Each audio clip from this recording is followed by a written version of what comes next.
Vamos dar início aqui à nossa dinâmica. E aí, pessoal, a gente tinha planejado 50 minutos de apresentação.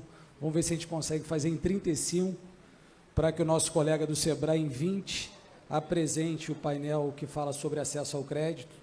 Na nossa programação, a gente está suprimindo um painel que trataria de um pitch de 3 empresas aqui do local, para justamente poder fazer valer o sucesso do Conecta, que é intercalar assuntos técnicos, estratégicos. Penso eu que o tempo foi exaurido, até pela profundidade, pela representatividade que aqui tivemos, mas a gente não pode sacrificar a nossa rodada de negócios, que no final do dia entrega aquilo que o empreendedor pretende, né? Resultado, seja na perspectiva de vender o seu serviço ou o seu produto.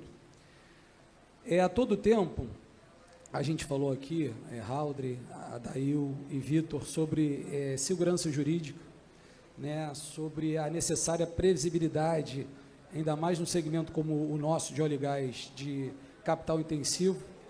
Quando eu digo nosso, pessoal, eu atuo pelo Sebrae e atuo também na Secretaria de Estado de Energia e Economia do Mar. O Rio de Janeiro é a capital da diversidade energética. Aqui a gente tem geração solar nos 92 municípios, é o único estado do Brasil onde a gente tem geração nuclear. E o Rio de Janeiro, se fosse um país, seria o 10º produtor mundial de petróleo e gás. E como a gente estava conversando, Vitor, e o próprio presidente Ardengue aqui colocou, o próprio gerente-geral Sargenti, a dinâmica dos campos maduros ela é diversa, né, dessas novas fronteiras do pré-sal, considerando a sua competitividade. Então, a gente tem que tratar assim de forma distinta. Falando como Estado, muito se falou da sanha arrecadatória, né? Essa sanha ela existe, sim, e decorrência de uma gestão fiscal não adequada por uma série de gestões. Mas isso não justifica jamais, em tempo algum, nós matarmos a galinha de ouro, como bem colocou o prefeito Elbert. Nesse sentido, Adail, como a gente vai tratar aqui dos impactos da reforma tributária no setor de óleo e gás, eu queria passar a palavra para você, para que você fizesse uma breve exposição, contextualizasse, e aí, Haldre e Vitor, a gente dá continuidade ao nosso painel. Pessoal da mesa, se puderem colocar a apresentação do Adail, por favor. Bem, em primeiro lugar, queria agradecer ao Sebrae, à FACERJ, pela oportunidade de estar aqui apresentando e dividindo esse painel junto com o Haldre e com o Vitor, e você na mediação, João. Justamente com essa oportunidade de estar trazendo aqui um pouquinho do que está acontecendo com a reforma tributária e contextualizar todo mundo dentro desse processo, né? Então, se a gente tiver a apresentação da reforma tributária, e aí já até falando para a gente adiantar,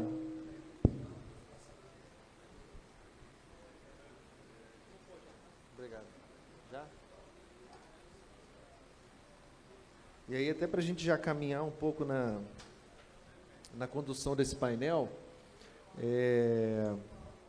acho que é importante trazer aqui o que a reforma tributária está representando para o país de uma maneira geral.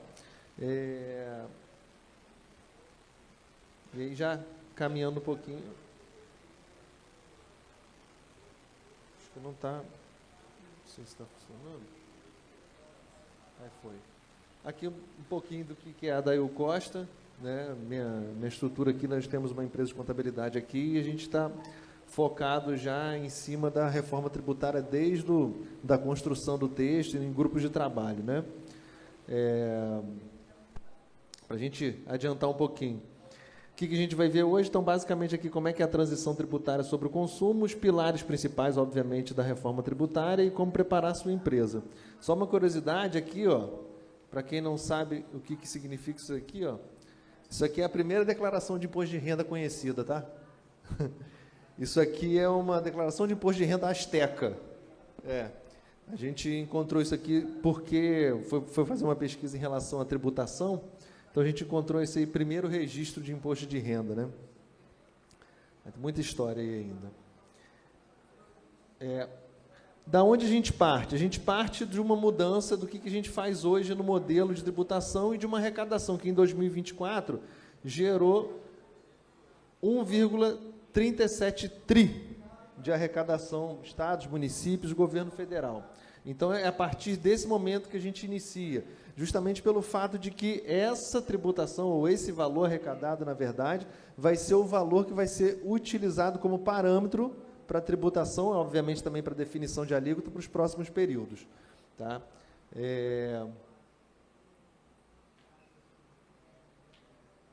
Esqueci. Boa. Então, como é que será a transição? A gente passa pela emenda constitucional, caminhando pela Lei Complementar 214, que faz uma série de questões e dispositivos legais já para dar a base do que vai ser o IBS e a CBS. E o antes e o depois fica um pouco assim, ó. A gente tinha PIS, COFINS, que se transforma em CBS, ICMS e ISS se transforma em IBS, e o IPI em alguma parte, uma parte até mais regulatória, mais do que arrecadatória, né? Ele fica no imposto seletivo, que a gente conhece, está se falando muito como imposto do pecado.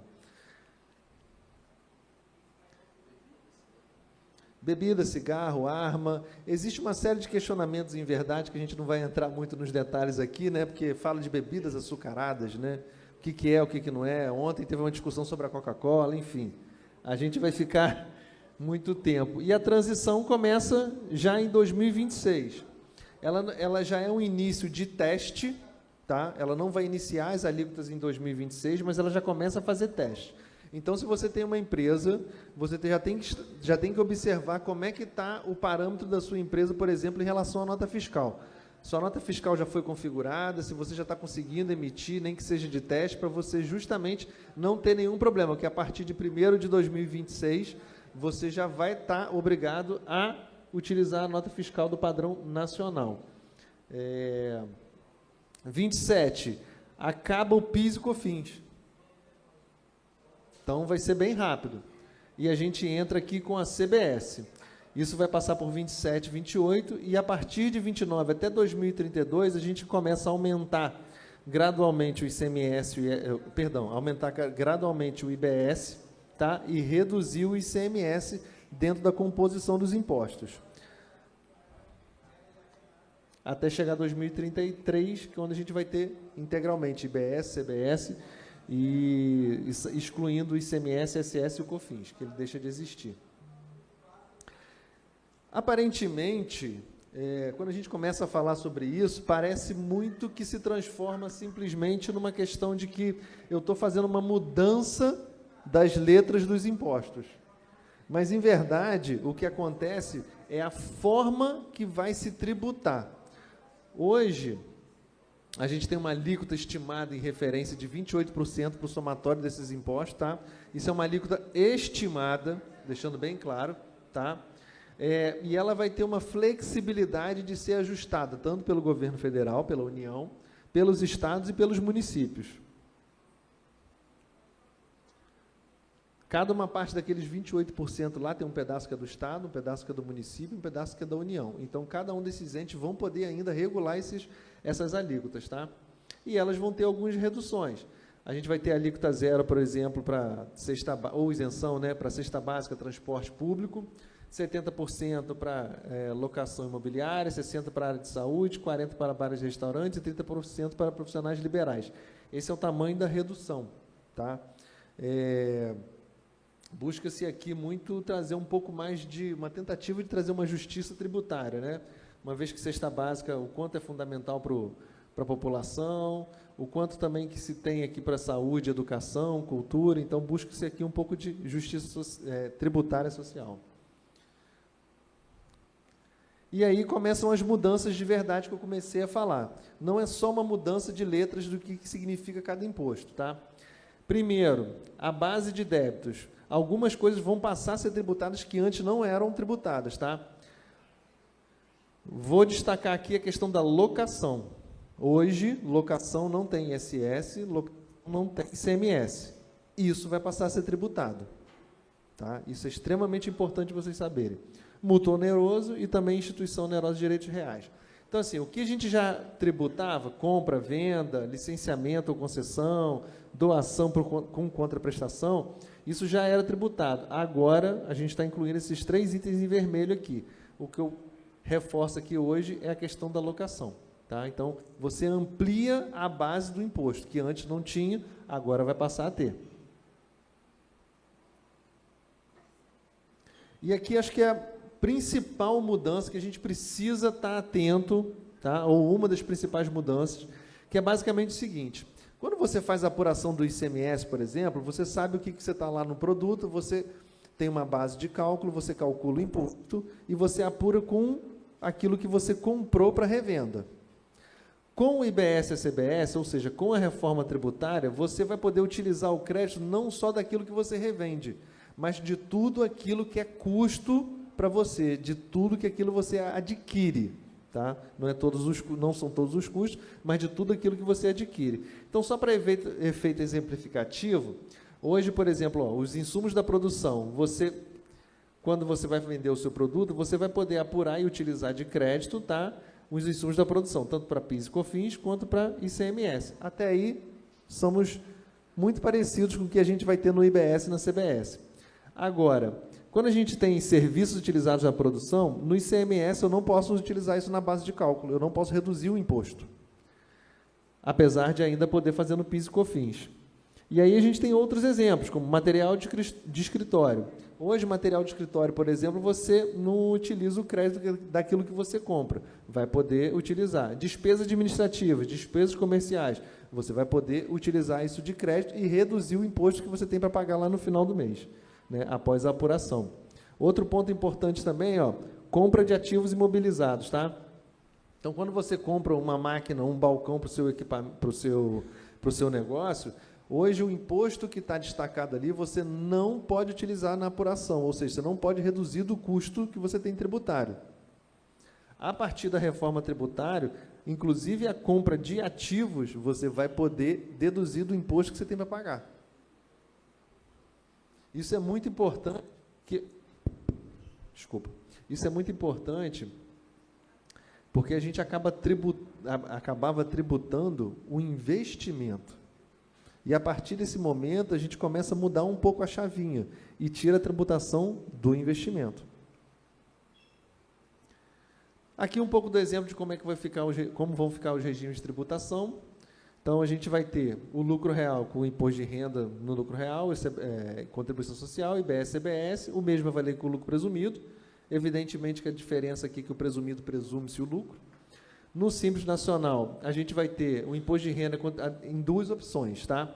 O imposto de renda, a contribuição social e a contribuição previdenciária, e a opção de fazer o cálculo do IBS, CBS separado do que está normal na guia do Simples Nacional. Ou colocar tudo numa alíquota única sobre a simples opção da empresa a cada semestre, se você vai fazer a conta do IBS e CBS dentro da alíquota do Simples Nacional ou fora. E o que faz essa diferença aqui? Quando você coloca para dentro, você não dá ao seu cliente a oportunidade de se creditar. Ou seja, de abater aquele imposto que você tem para pagar. Agora, quando você separa isso da sua base da apuração do Simples Nacional, você vai passar a colocar na nota lá o valor do IBS, CBS e, consequentemente, vai dar crédito para o seu cliente fornecedor. Vamos pensar num caso prático? Imagine que você presta serviço para a Petrobras e você está no Simples Nacional. Quando você está no Simples Nacional, hoje, a Petrobras não consegue se utilizar do crédito. Agora, se você está no Simples Nacional, a partir da reforma tributária, e você separar o IBS e a CBS, a Petrobras vai admitir aquele crédito e vai abater do imposto que ele tem que pagar. Então, a partir desse momento, você começa a ter uma vantagem competitiva, porque você está no Simples Nacional, e uma segunda vantagem, porque o seu cliente hoje não consegue utilizar esse crédito, mas com a reforma tributária ele vai passar a utilizar. Nem sempre é tão vantajoso quando você vai para o consumidor final, porque ele não vai utilizar crédito IBS e CBS. Então, essa inteligência, essa análise tributária, ela vai ser extremamente importante dentro do negócio de cada um de vocês, para poder entender como é que você vai melhorar a sua competitividade. E o que a gente vai precisar ajustar? Como é que a gente vai precisar ajustar o nosso negócio? Bem, mais importante do que nunca, sistema e tecnologia. Então, a gente tem que parametrizar, tem que fazer integração com o ambiente nacional, tem a inteligência de compra e a utilização dos créditos. Por que inteligência de compra? Quando você comprar, você vai começar a olhar, o seu cliente dá crédito ou não dá crédito? Eu preciso de crédito ou não preciso de crédito? Será que eu vou fazer a utilização de crédito? Como é que eu vou fazer a minha análise de negócio? Quando eu tenho, por exemplo, um serviço que eu tenho dentro da empresa, que talvez eu possa terceirizar para uma outra empresa, e essa empresa, por exemplo, emitir uma nota e me der crédito, talvez possa ser mais interessante. A gente vai ter que começar a fazer a análise do que a gente tem de crédito hoje, como é que vai ficar com o cenário da reforma tributária e como eu posso ajustar estrategicamente o meu negócio.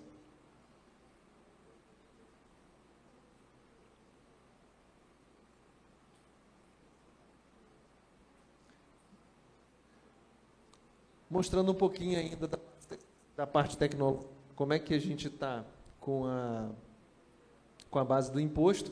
Para exemplificar, o imposto, hoje isso aqui é um exemplo de uma nota fiscal de serviço. Hoje o imposto, o produto foi vendido o serviço foi vendido por 1.200, a base de cálculo é 1.200. Aqui nesse exemplo da alíquota é 2% e tem R$ 24,00. Você continua pagando R$ 24,00. E esse custo é seu como fornecedor. Com a reforma tributária, a gente vai mudar isso daqui um pouquinho. Peguei um exemplo de uma invoice.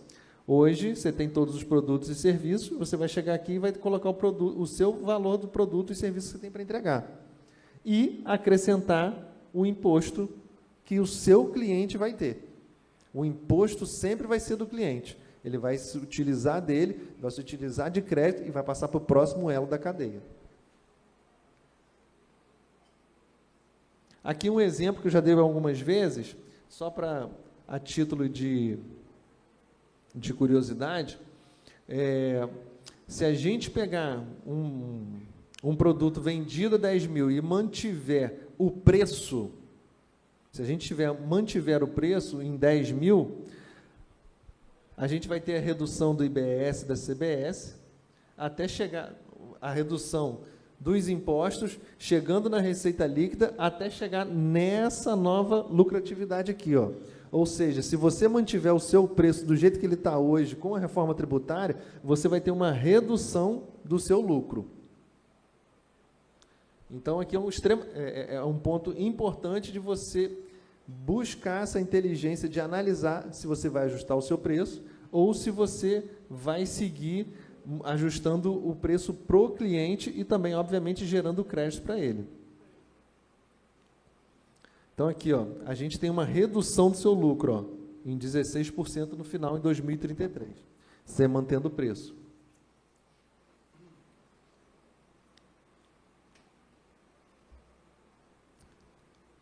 Agora, aqui eu fiz o contrário, eu mantive o lucro.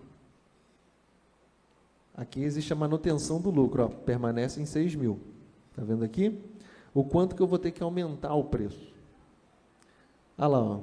2033, a gente mantendo o lucro em 6 mil, a gente aumentou de 10 mil para 11.292.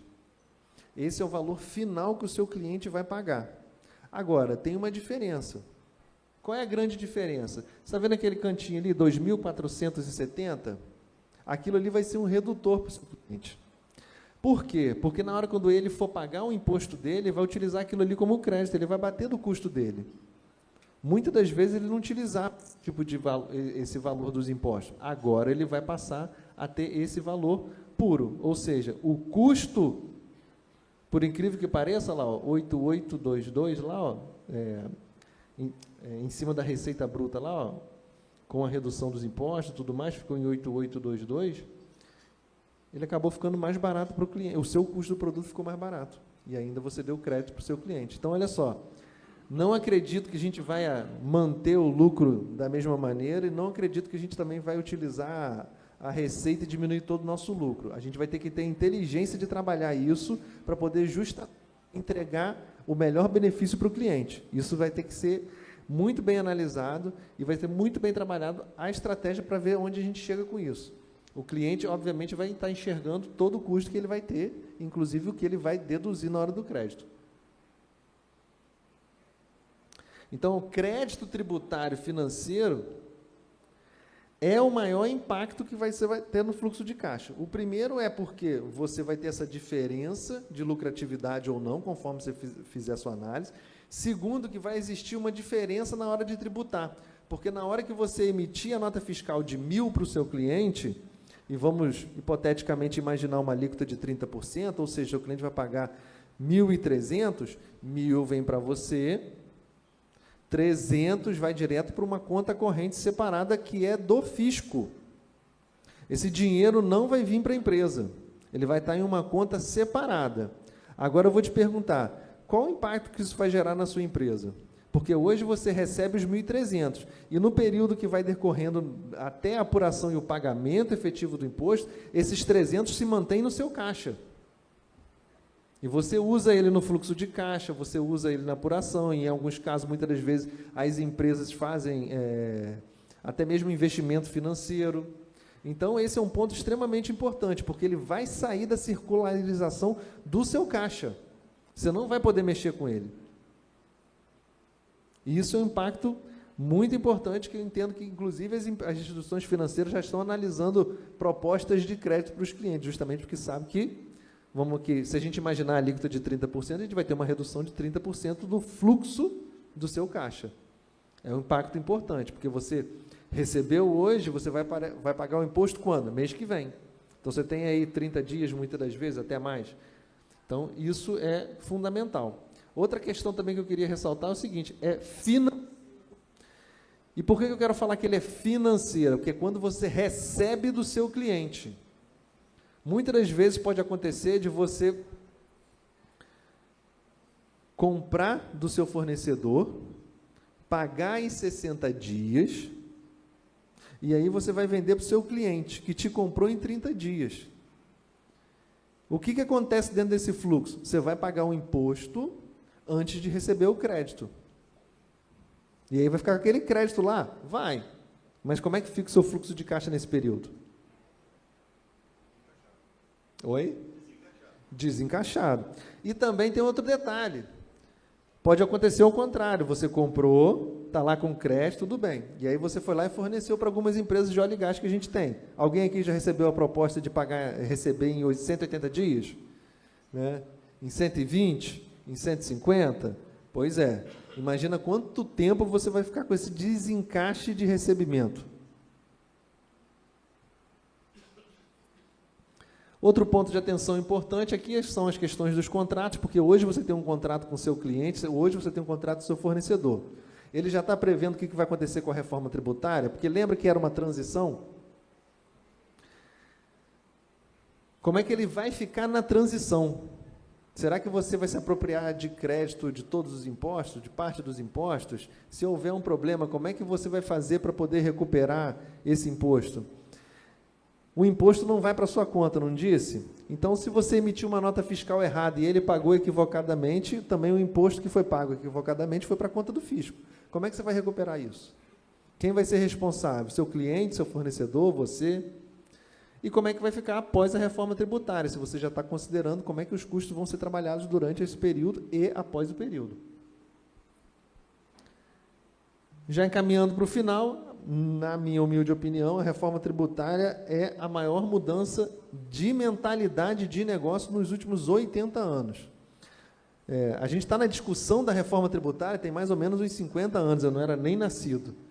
Mas eu levo a 80 anos, que para mim é uma mudança estratégica na mentalidade de negócio, de como fazer negócio. Que eu traço um paralelo só quando surgiu a CLT.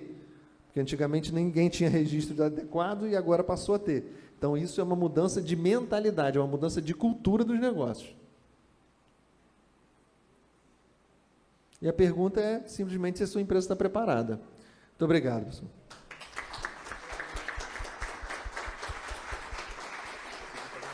Obrigado, Adail. Bom, seguindo esse nosso cronograma curto, aí, onde teremos 15 minutos, dividamos esse tempo aí, Vitor, de 7 a 7, com o Haldre.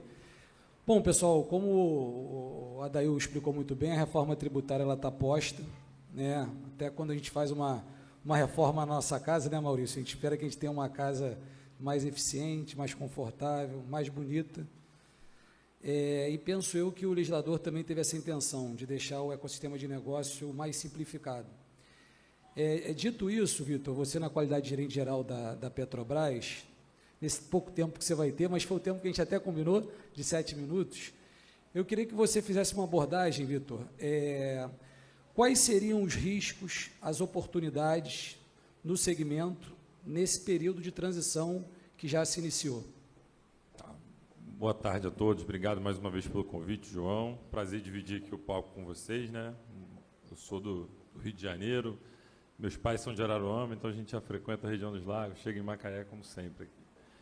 Bom, gente, assim, eu sou um dos otimistas com a reforma tributária, tá? Eu acho que a reforma tributária, como o Adail bem falou, assim, ela é uma mudança de muitos paradigmas. E o que eu sempre digo também a reforma é tributária, mas ela não é do tributário, ela não é da área de tax da empresa, ela não é da área fiscal da empresa. Ela é da companhia inteira. Por quê? Porque a reforma vai trazer mudanças em todos os macroprocessos de qualquer empresa que a gente esteja. Tá? Na Petrobras, como a gente é muito grande, então a gente tem muitas alterações. Mas numa empresa menor, só de serviços, você tem impactos diretamente ligados a serviços. Do ponto de vista positivo, eu acho que é uma reforma muito pautada em tecnologia, né? Então, meus colegas de palco aqui estão acompanhando isso, eles sabem, a gente tem primeiro sistemas construídos, depois regulamentações propostas e aprovadas, né? Então, a gente passa por a emenda constitucional 132, depois a lei complementar 214, ontem à noite um pedaço do PLP 108 que cria a administração do IBS, né? Que é o Comitê Gestor do IBS, passou ontem à noite, hoje provavelmente já está passando os destaques agora durante o dia, e já vai valer agora em 2026. Então, a gente tem, e ao mesmo tempo que tudo isso está sendo discutido, ainda tem algumas regulamentações a serem publicadas, né? O próprio imposto seletivo, qual é o momento que ele vai ser cobrado, onde é que ele vai ser constituído efetivamente. O Adail falou ali rapidamente, eu comentei aqui com o Audrey, o petróleo também vai ter imposto seletivo, né? A gente teve uma grande vitória, a indústria teve uma grande vitória, que era uma alíquota de 1%, e reduziu para 0,25% como limite, mas ainda está lá, né? Ainda é um custo adicional para a indústria de óleo e gás, que, como a gente viu aqui hoje nas palestras anteriores, é um mercado desafiador, principalmente em Campos Maduros. Então, a gente tem todos os sistemas prontos e a regulamentação sendo construída. Porém, lá em 2033, quando a gente chegar naquele cronograma aqui que o Adail também mostrou, a gente vai ter um sistema tributário muito mais simplificado. Com base no quê, né, Vitor, que você está falando essa bobagem? Com base no que a gente tem hoje. Hoje, crédito, PIS e COFINS, o PIS e COFINS e o ICMS nasceram com o mesmo intuito que estão nascendo os tributos novos. Todos eles vão dar crédito integral. Porém, a gente tem para o PIS e COFINS diversas naturezas de créditos que são glosadas durante a vida de uma empresa. Então, você não toma crédito PIS e COFINS, como crédito de ativo imobilizado, né, principalmente, você não toma de imediato. Então, às vezes, você tem que esperar um bem entrar em operação. Isso pode demorar 5, na nossa indústria, né, de petróleo, 5, 10 anos para você começar a apropriar um crédito. A reforma, não. Pagou, o crédito é essencialmente financeiro. Alguém pagou aquele crédito na minha operação, ou seja, eu estou comprando alguma coisa do Adail, ele pagou o tributo quando vendeu, ou eu paguei o tributo por ele quando comprei dele, eu já tenho direito ao crédito e já vou usar amanhã. Eu não vou esperar mais 10 anos para saber se aquele bem entrou em operação ou não, se ele foi jogado para um lugar, para uma operação, para uma outra atividade, não fim. Tá? Então, isso para mim é um ponto muito positivo. A própria natureza do imposto de valor agregado, né, que é muito comum em outros países, né, os Estados Unidos têm, a Europa, diversos países têm, a Índia fez a implementação em 1 ano, né, e fazendo um paralelo aqui com o que a gente tem, que aí, para mim, esse talvez seja o maior desafio que a gente vai ter com a reforma tributária, é o tempo prolongado da transição. Tá? Obviamente que entendo, né, a posição de estados, municípios, principalmente, que podem ter, né, algum tipo de impacto em arrecadação, mas uma jornada de transição de alguns tributos para outros em 7 anos é muito longo. Tá? A chance da gente ter, a chance não, mas assim, a gente conviver com 2 sistemas tributários ao mesmo tempo, já por si só traz uma complexidade enorme para qualquer empresa. Né? Você imagina que você está no Simples Nacional hoje, né, paga uma alíquota específica, amanhã você está tendo que falar com o seu contador, porque, na prática, né, assim, se você se mantiver com a alíquota única, você provavelmente não vai ser competitivo, Então, você vai ter que oferecer na tua venda, a não ser que seja um optante pelo Simples Nacional que só vende para cliente, só varejo. Né? Se você for um Simples Nacional que vende para a indústria, certamente o teu cliente vai exigir que você tenha a opção de pagamento de crédito de PIS e COFINS para ele poder aproveitar aquele dinheiro. E isso influencia diretamente no preço. Né? Posso falar de antemão, assim, a Petrobras que faz certames, né, faz licitações, a gente certamente vai colocar isso no critério de classificação de uma licitação. Né? Então, assim, se eu tenho direito a crédito ou não, outras coisas que a reforma vai abrir possibilidade eu posso pagar o imposto pelo meu fornecedor. Então, eu posso decidir dizendo assim, cara, ó, vamos negociar aqui o valor líquido e todo o valor do imposto eu arco com ele daqui por diante e você me vende só o líquido. Essa questão do dinheiro ficar, que é uma preocupação grande, né, que o mercado tem, sobre o dinheiro ficar no caixa, no meu caixa ou no caixa do meu cliente, né, eu enquanto fornecedor, ela vai ficar, na verdade, agora o dinheiro vai ficar na conta de quem deveria ficar mesmo, que é do dono do imposto. Né? Então, assim, o conta corrente que é criado, tanto na apuração assistida da CBS, quanto que vai ser criado na apuração assistida de IBS, eles vão ter essa questão de ser o primeiro que entra, o primeiro que sai. Então, se você comprou alguma coisa um mês atrás, teve crédito, não operou nada e vai vender amanhã alguma coisa, ele já vai abater do seu débito da sua primeira venda aquele crédito que você pagou um mês atrás. Se você vende todo dia, tem vendas ininterruptas, você tende a ter um conta corrente muito mais equilibrado. Então, aí depende do teu negócio, da particularidade de cada negócio. Do ponto de vista assim, que me preocupa mais é realmente a transição, principalmente por conta dos créditos gerados pelos tributos atuais. Tá? A gente tem muito crédito PIS e COFINS no mercado, né, no geral, muito crédito CMS, e a gente tem um mercado que não tem crédito de ISS. Né? O ISS hoje é um custo, né, para os municípios, para o município é uma receita direta, e a gente vai passar a ter tudo isso junto, obviamente, para o município. Para a venda final, você tem uma majoração de alíquota, porque você vai ter aquilo que não incidia, por exemplo, o ICMS, está dentro da conta da alíquota do ISS, que passa a vigorar ali, lá a partir de 2029, perdão. Então, você tem uma ampliação da complexidade tributária inicialmente, até você chegar lá em 2033 e conseguir ter uma clareza de que é um novo sistema tributário efetivamente válido. O Adail também comentou rapidamente ali do IPI, né, que o imposto seletivo e o IPI tem uma correlação, mas o IPI, teoricamente, ele acaba, né? Ele acaba ali em dezembro do próximo ano, dezembro de 2026, com exceção da Zona Franca de Manaus e dos produtos correlatos. Né? Então, assim, quem produz algum produto que é produzido na Zona Franca de Manaus, ele fica com a incidência do IPI ainda até 2073, só, né? Um prazo curto. E a arrecadação dos municípios também vai ser impactada, né? E aí tem um fundo feito pela própria União, já na lei inicialmente para poder arcar com esse custo, que tem um planejamento de mexer nas alíquotas até 2094. Então, é o que eu falo assim, a gente tem uma longa transição, que é inicial aqui para contribuinte, até 2032 pelo menos. A gente tem um convívio com os tributos atuais até 2040, e a gente tem uma preocupação grande de municípios, estados enquanto entes, né, tributantes, eles têm uma prolongada, uma transição muito prolongada. Então, de 2070, 2090, você ainda vai ter discussão sobre quanto foi a arrecadação, quanto você deveria receber. Então, isso é um ponto de preocupação.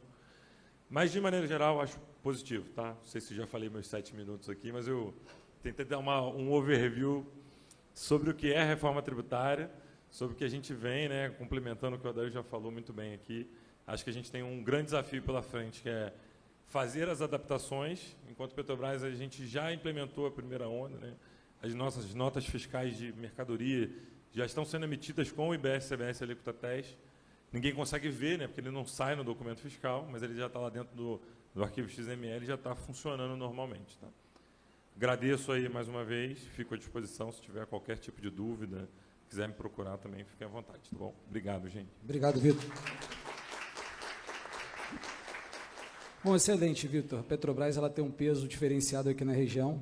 Com a sua visão otimista, isso gera uma perspectiva positiva para todos aqui. Imposto, tributo, sempre é um foco de atenção para o empresário, isso implica no custo da operação. Se a Petrobras, que é um grande player daqui da região, certo, Maurício? Olha de forma positiva, então é sinal que bons tempos virão. Finalizando, Aldri, com você, para a gente também ter oportunidade de almoçar, talvez nós 4 aqui sejamos os únicos que não tenham almoçado ainda, junto com a Mariana. Um dos aspectos do sucesso do nosso Conecta, que chega na 10ª edição, foi que nós conseguimos, ao longo dessa jornada, congregar uma série de atores relevantes, Governo do Estado, ABEMAR, Prefeitura de Macaé, e eu estava observando, Aldri, que você pertence a uma associação de empresas que atuam na parte de perfuração, né, do segmento de óleo e gás. Então, aproveitando os poucos minutos aí que lhe restam para esse encerramento, queria que você falasse um pouco para todos aqui presentes a história da sua associação. Aqui no Rio de Janeiro, pessoal, lamentavelmente, esse valor de se associar, ele não é muito valorado. Rio de Janeiro, comparado a outros estados, a gente tem uma perspectiva um pouco individualista que não alcança a potencialidade que temos em termos de infraestrutura portuária, energética, recursos naturais. Se a gente agir em grupo, a força é muito maior, e é o que o Conecta, né, Maurício? A gente tenta aí engajar a cada etapa. Então, Aldri, fala um pouco da sua associação e também das suas preocupações em relação a essa reforma tributária que virá. Bom, muito obrigado, João, pelo convite, obrigado ao secretário Rodrigo. Um prazer dividir um palco com vocês aqui. Obrigado pelos ensinamentos. Agradeço muito. Eu vou iniciar falando sobre a IADC. A IADC é um nome em inglês chamado International Association of Drilling Contractors. É uma associação que representa todas as empresas de perfuração de petróleo offshore do mundo. E Macaé tem um capítulo aqui no Brasil, fica em Macaé a sede. Nós temos 85 anos, fizemos esse ano, e o capítulo brasileiro tem 30 anos aqui no Brasil. Então, nós temos empresas de porte como Transocean, como Noble, como Brasdrill, como Foresea, Constellation, são todos nossos associados. Além disso, toda a área de serviços, as companhias de serviços também são nossos associados. Temos um programa falando mais cedo sobre trazer o jovem para dentro do mercado de óleo e gás. Nós criamos uma diretoria específica para desenvolvimento estudantil. Então, nós temos convênios com universidades, convênios com escolas técnicas, fazendo palestra, procurando trazer os jovens para dentro do mercado de óleo e gás também, para garantir a oxigenação desse mercado, né?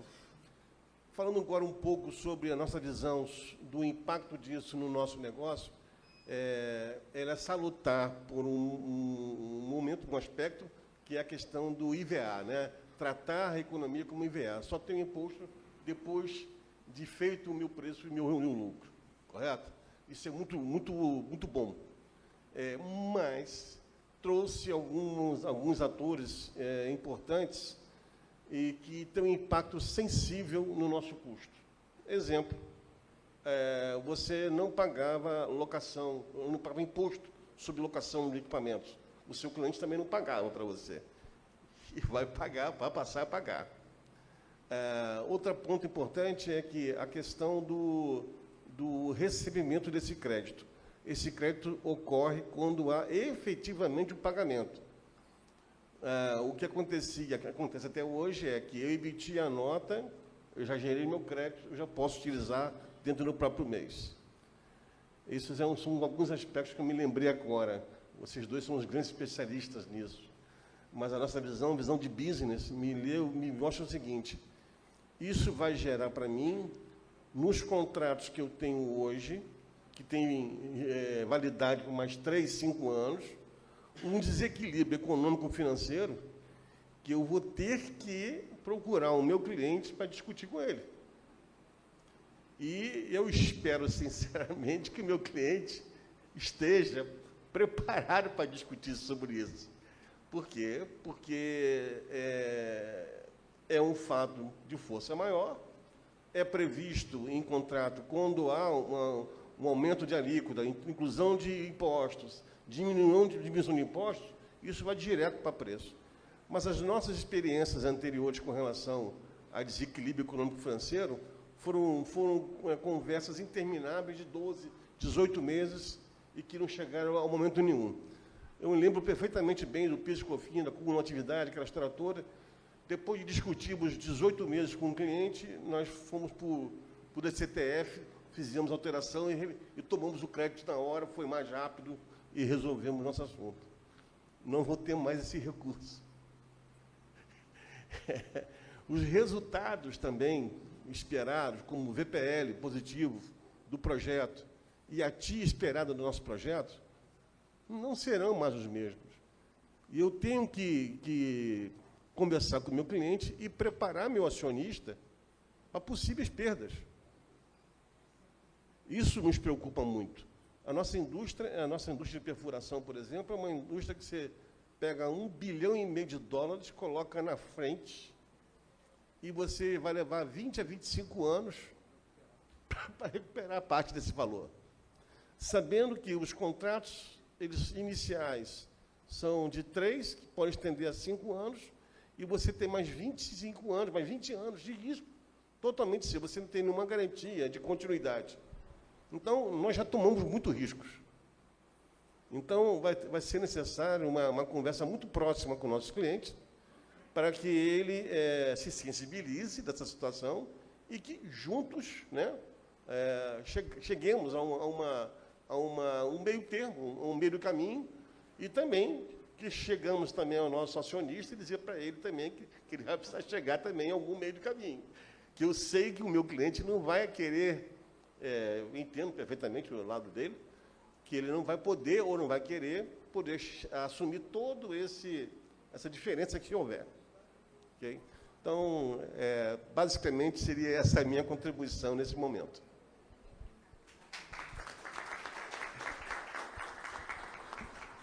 Bom, pessoal, é isso aí. Obrigado pela participação. Adail, Vitor, Audrey, vamos almoçar?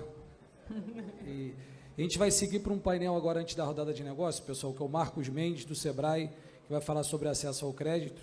Por favor, Marcos. E é isso, pessoal. Obrigado pela atenção.